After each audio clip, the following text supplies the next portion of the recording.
is a very special episode for all of us, the hosts, and assume for you too, our listeners. This is the 250th episode of the Software People Stories. About 5 years ago, a desire to learn something new and leverage that learning to pay it forward to the community led to the launch of this podcast. We started as software lifecycle stories, and based on the feedback that we got from many of you, pivoted to software people stories, bringing untold stories of people associated with the creation and consumption of software-based solutions. Thanks to all your encouragement and love, we are now at episode 250. This episode is also a little different from the usual episodes in that we have reversed the roles. The very first guest on our show, Gopalan, plays the host, and the three co-hosts of the show, me, Chitra, and Gayatri, are the guests. So in a freewheeling conversation, Gopal had many questions about what happens behind the scenes and inside our minds in the context of being associated with the podcast. The topics covered include what the experience has been for the host to have a consistent and regular schedule, and how the experience was in discovering new aspects of people that you've known for long, but through the podcast conversation. If the host had a structure in mind for the conversations, and how such structures work when there are multiple guests. Listen on. Yeah. Good morning, Gopal. I'm happy to have you. Given that you're the first host, and we thought it's appropriate for you to be there in the 250th one. Thank you for being here. I was going to say welcome, Gopal, but actually, you should be welcoming us, Gopal, because we are the guests, and like Gayatri said, you being the first guest who braved, to take on that role. And then I still remember that we said that let us try how recording works. We were still trying to figure out Audacity and Zoom and upstairs, downstairs, weather network and all that. And then we said, okay, it sounds okay. Let us just publish it. And that's how the whole thing kind of started. So from there, we've come up to 250 now. So we thought, Gopal, now it's your chance and for us to kind of relax, because being a host is definitely a lot of tension. And I don't know how you feel, and then take it away. Yeah, firstly, let me thank you, because it was supposed to be a technical test of recording, which ended up being the first episode. And that's how I ended up being the first host in this whole series. And, I had heard a few podcasts till then, but I had a different imagination of what a podcast should be, or I had a very constrained view of it. And I think listening to you on that day to say that, why don't you just do it? And then we did it. And when you asked those questions also, I was dumb enough not to guess that you are trying to convert it later on. But anyway, that's all past. It's amazing. I know all three of you, and I have followed most, if not all, of the episodes that you guys published. It's always fascinating how to talk less and get the other person to talk more. And that's something that I don't know how I'm going to do it, but I'll try my best to keep my mouth shut and ask you questions. So none of my questions are going to be anywhere near tough, but generally, how does it feel? Because anything that we do, to do something like 250 times over, I used to be amazed at just the consistency and perseverance that it is required to achieve something like that. So personally, how do you guys feel about this whole milestone that you have reached? I think personally, it hasn't hit me yet. But I think the main reason that we were able to sustain this for so long is because of the co-hosts. At least pushing and pulling each other, or each one chipping in, bringing in new ideas, a lot of experiments, and so on. So it has been probably a new experience for every episode. And of course, with support from people like Malavika earlier and Anita now, in terms of some of the production part. And of course, Siddharth for the background music. I don't know how Chitra and Gayatri got conned into joining, but I'll let them answer. Yeah, I think at this point, I'll say I've been the most prodded and least contributed to things. But I think what pushed me towards it was to overcome several things. I still remember that when Shiv hosted me, we had to record and re-record, I don't know how many times. So I just froze, and I remember those moments.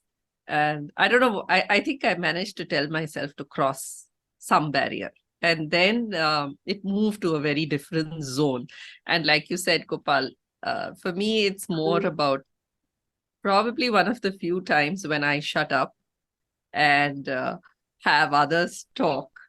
So that, and I think like, that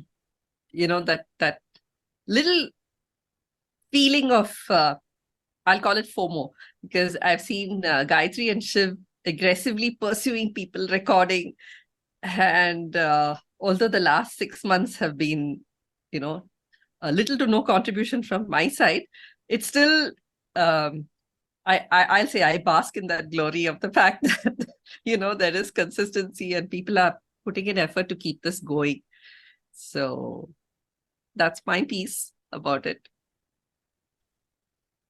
For me, I joined, I think, after the first year, maybe middle of the year, I think, in one of our meetups in PM Power, the Shiv and Chitra said, why don't you join us? We will do something around product management. So that was a view. Then,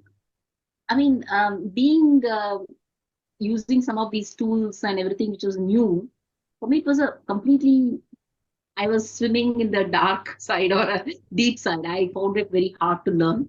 But the best part is I started, having initial guests were all PM Powerians or people whom I know. So once I started doing that, it was a lot more easier. I felt I was just sitting and talking to another friend. And it so happened that several of my the guests who have come over have been long last friends, and since the podcast I've reconnected with them and stayed in touch. That's been fabulous. People whom I've spoken less over the years or lost touch, I think I've been in touch. I think that's one thing. Another is, I think, like what Shivi is saying, it's not hit me that I've been part of this for 250. 250 is really, if you think about it, it's like 5 years, right? Almost an episode in a week. So I find it surreal, and it's because of the co-hosts, definitely. And also, I want to mention that PM Power has been a constant, pillar in terms of sponsoring, in terms of tools, everything we required. It's always been a sponsor, and we've never had a problem in doing that. That is one I felt makes it going for us. That's good. Actually, that's one thing that crossed my mind. I've known many people.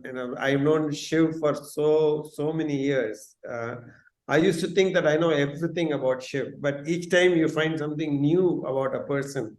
So even though these guests that you have had in these shows, you might have known them, I'm sure there were moments. In fact, when I listened to some of the podcasts that you guys have recorded of people that I knew even before you guys interviewed them, I found some new facets to their personality that I actually missed, though I had known them for many years. So how was that as an experience? How did you guys, did you guys have such experiences, and how did it feel? How do you control yourself when you find that during the interview?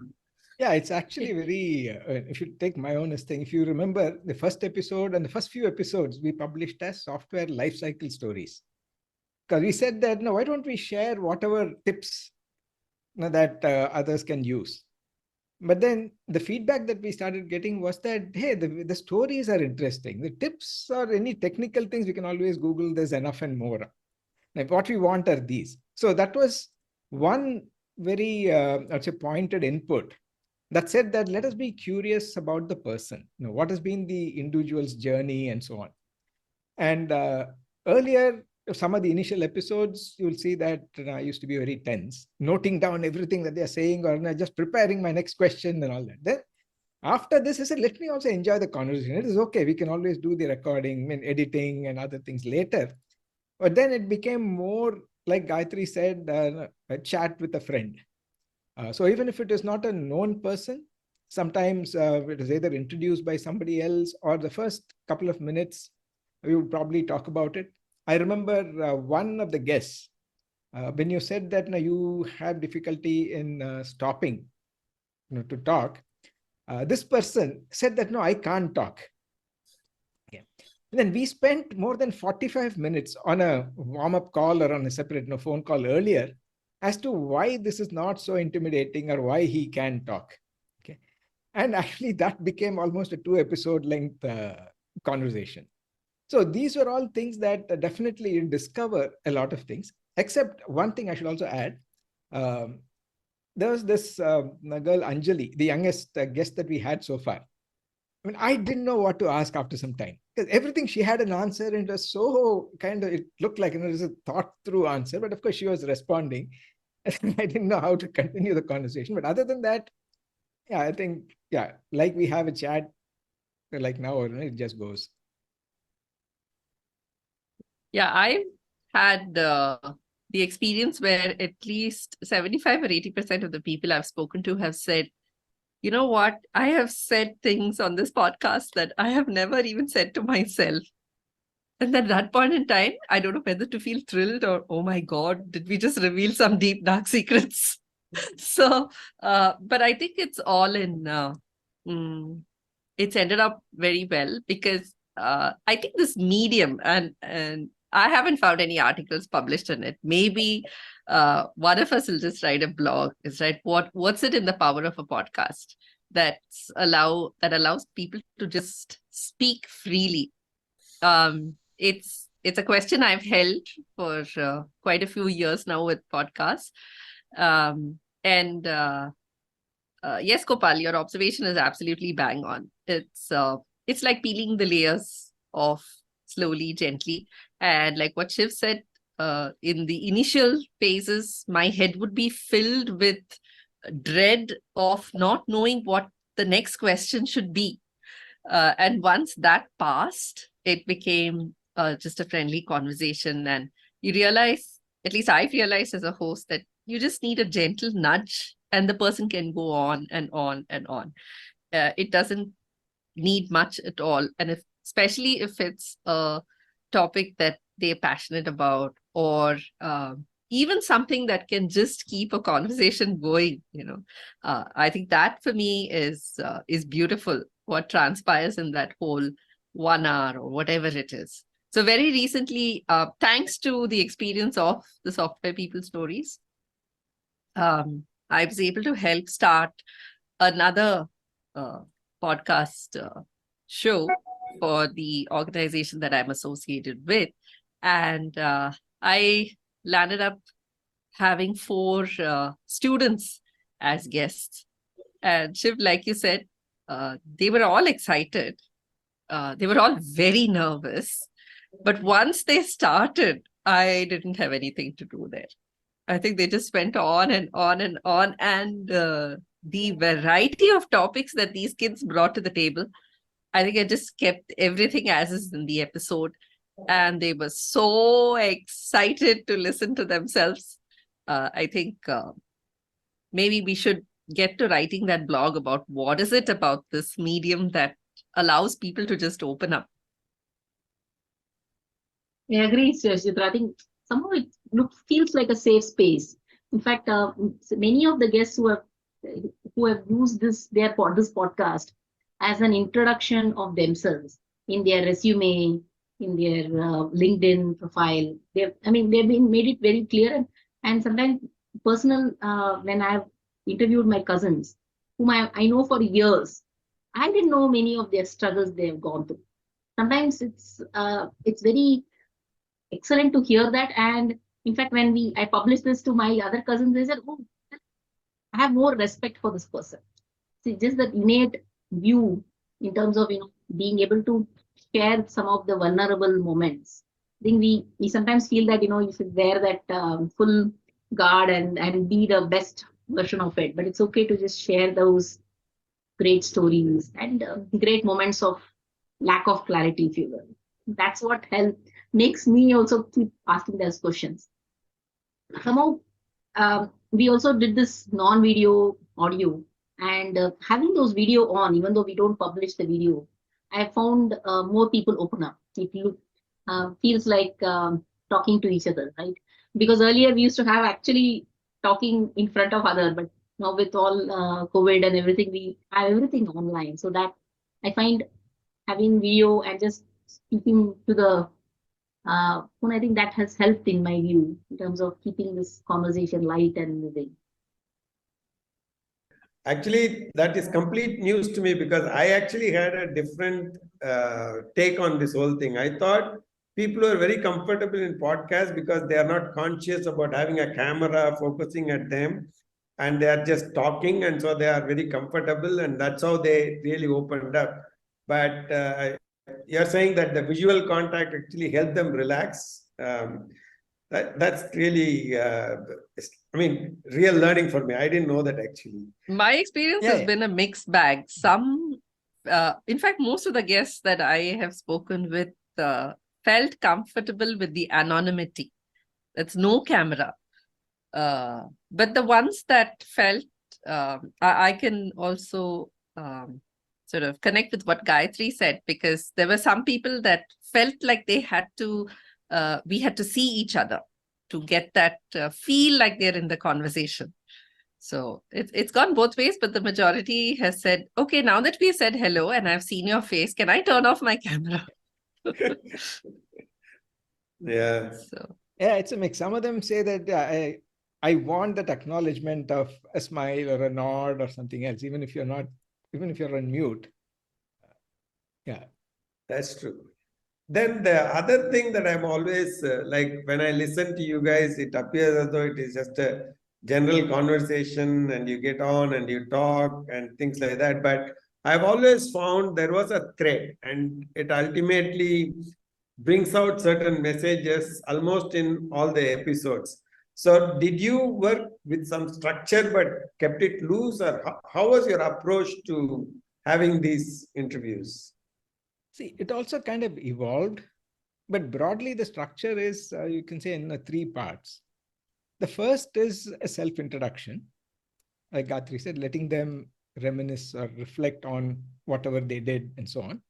And that not only helped us understand where the person is coming from or what is probably top of their minds at that point of time, because all of them have had fairly, I would say, interesting careers. And then, like our introduction says, this is stories of what worked and sometimes what did not work. So it is not only about all the good things that they've seen, but also some of the struggles that they had or the challenges that they faced and so on. So the second portion is all based on what we pick up as signals, or maybe more triggered by at least my curiosity to understand. And sometimes I remember, at least with 3-4 guests, when I try to paraphrase or say something, sometimes I tend to abstract and then try to give it a kind of a structure. I said, I never thought about it that way. Okay. And then that kind of leads to that. And towards the end, yes, I tend to ask career tips for two segments of people. One is about people who are entering IT or considering entering IT. And the second that we also work a lot with in our consulting and coaching engagements, that is the mid-career people who are at the crossroads, or at least a dilemma of whether I should continue being technical, should I be a manager, should I become an entrepreneur, should I maybe leave IT completely, etc.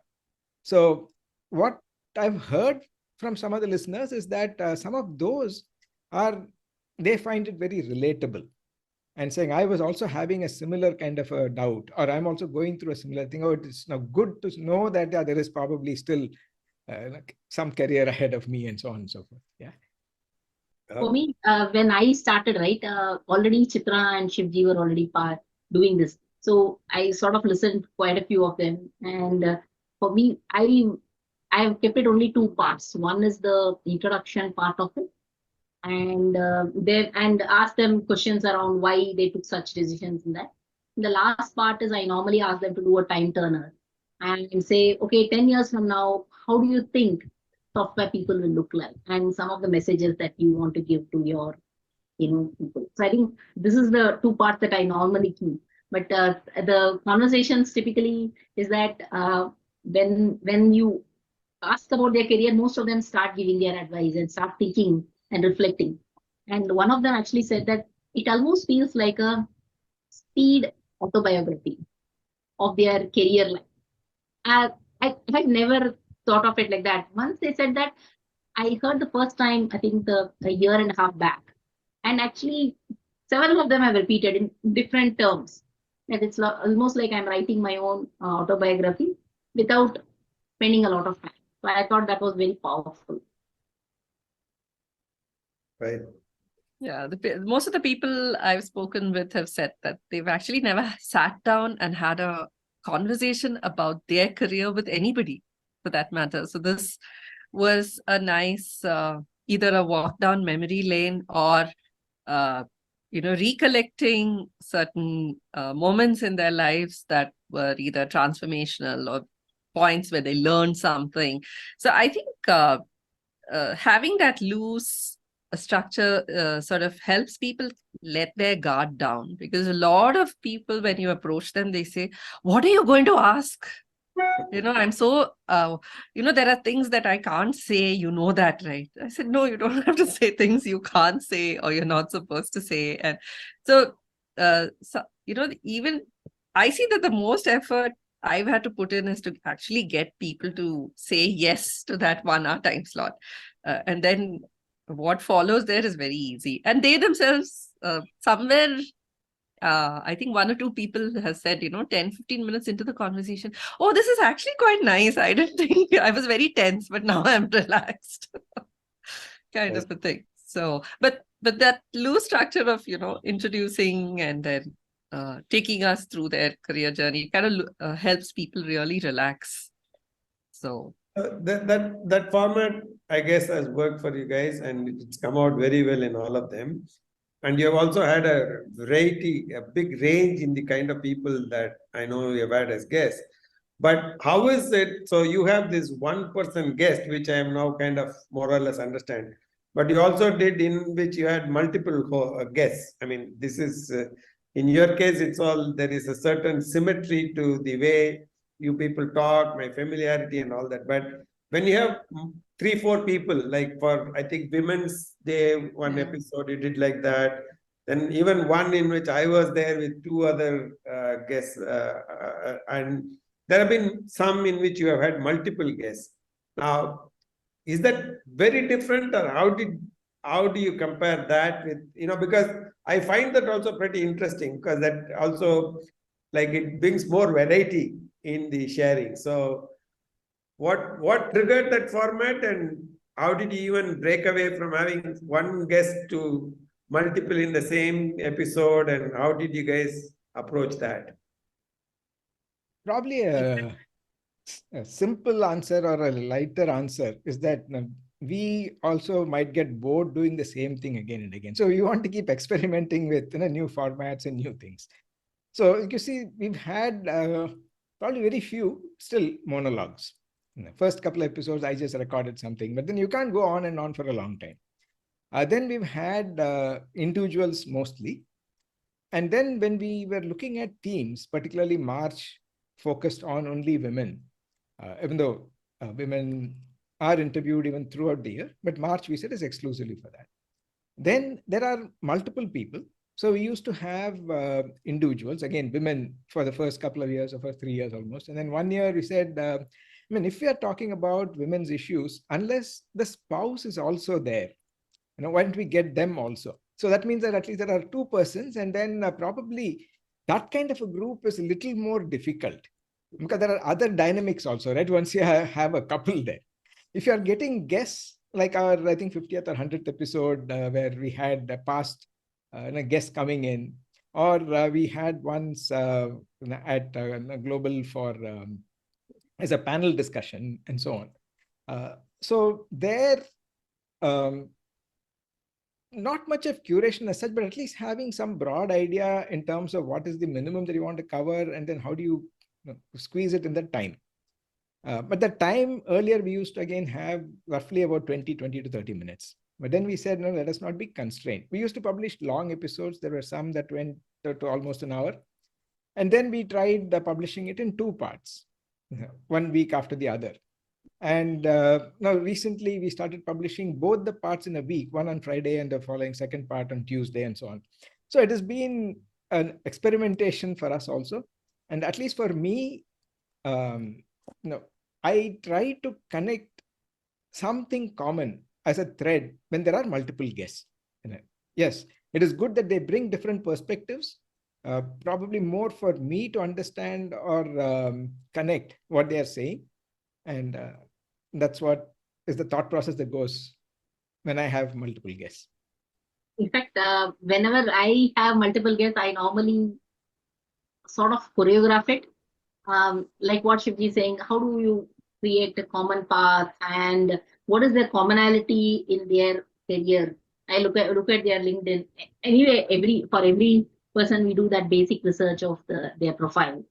But this is slightly additional amount of work that I do personally, because that way a little bit of additional planning goes in. When there are additional more than one, it's like any other panel discussion, right? If you are getting into a panel discussion, there are different strengths that each of them are bringing, and we want to shine the light on them. I think at the end of the day, the people part of it and the stories is what makes this podcast shine. So we want to ensure that that happens and not one doesn't overpower the other. Those are the things that we have to just nuance that we have to put in place. That's the only thing.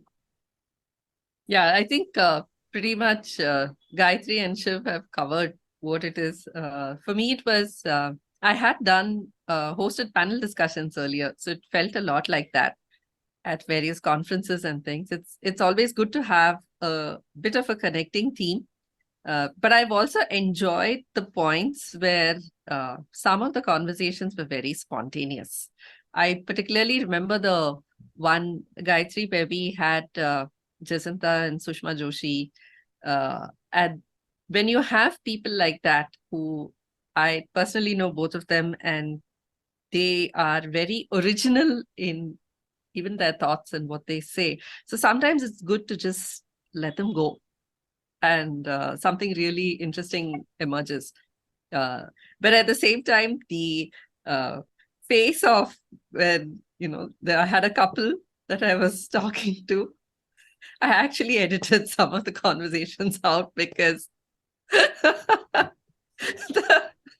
poor husband asked his wife, he said, "Did you really actually do that?" And she's like, "Come on, don't tell me you never knew it." Something like that.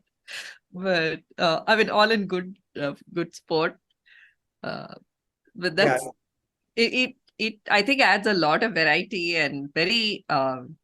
It's just something different to do. Except I think collecting a bunch of guests is a more difficult thing. Like you say, even to get somebody to say yes is a problem. Getting 3-4 people in a day. In fact, I had actually looked at it. Is it like a panel discussion? Because in panel discussion, sometimes I felt in the podcast, I didn't see that, maybe because there was no visual element. But in panel discussions, I have noticed, you got to really do a balancing act of making sure every panelist gets a certain slot. Here, it seemed more natural. I don't know whether there was any orchestration. In some cases, it looks like you did, but yeah, because some will be very quiet and just people a few words, and some people are like me who can't stop talking. So interesting. So let me do that part that Shivaguru says that he employs, which is what went wrong and what went right. So do you guys have anything in those to share, like some funny things that happened and what you had to do, or something that completely surprised you? I'm sure there are many of them. So if you were to share 1 or 2 of them, it'll be nice for everyone. Gopal asked for some examples of things that went right and some things that did not go as per plan.